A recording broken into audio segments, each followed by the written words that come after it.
Marburg virus disease is an hemorrhagic viral fever from the same family as Ebola virus disease. It's a highly virulent pathogen which was known to cause outbreaks in other regions, areas of Africa. So this is the first time in West Africa that a human case is actually reported. But we knew from studies before that the virus was actually circulating in animal populations. It's a very similar disease like Ebola, but how much of a concern is it? It is a concern because first, there are no known or proven interventions such as vaccines or therapeutics for Marburg. There have been innovations for Ebola in the last few years, but for Marburg, you only have prevention.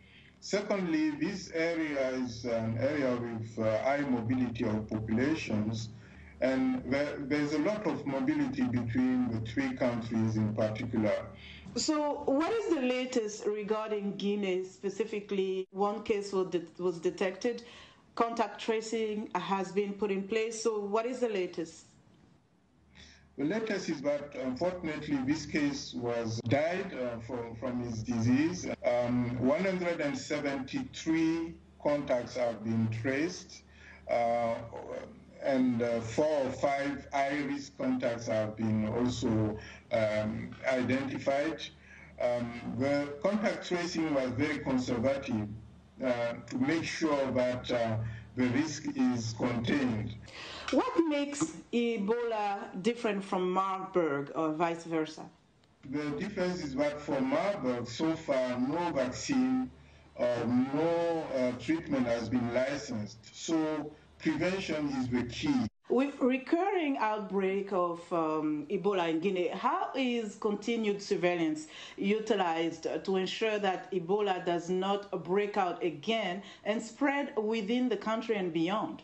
What we are seeing probably, and studies will continue to confirm that, is that we are at a place or in an area of emergence and re-emergence. So this is linked to probably interaction between human animal populations and the environment. Currently for Marburg, ecological studies are being conducted to see what could be the reservoir, the origin in animal populations, especially bats, of these new case of Marburg in that area. So WHO and other partners are working with the government of Guinea to strengthen surveillance. We are also working along the framework of the One Health concept, which is really linking human, animal health, and also the environment. Now, what strategy is put in place in Guinea to take care of the COVID-19 crisis along with the outbreak of Marburg and Ebola? How are authorities handling three health crises at the same time? We are really collaborating very closely with Côte d'Ivoire for investigation, contact tracing, and also preventive measures. The government of Guinea has put in place a plan to respond to COVID, and we are supporting that plan in all the pillars, including coordination, case management, and also vaccine introduction.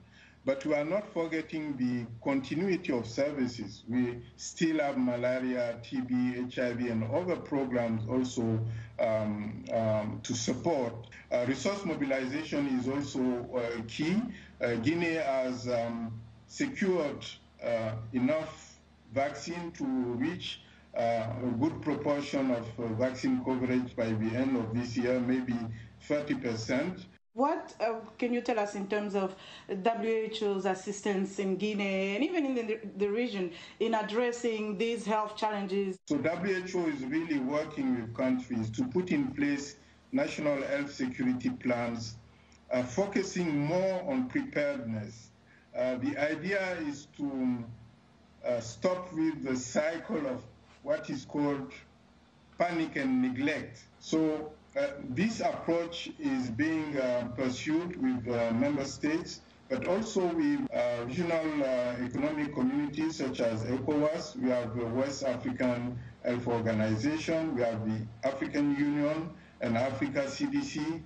We also have big health initiatives such as the Global Health Security Agenda from the government of the United States. So many stakeholders coming together so that a more proactive approach based on preparedness, early detection, and early response can limit the risks of these outbreaks, but are going to be there.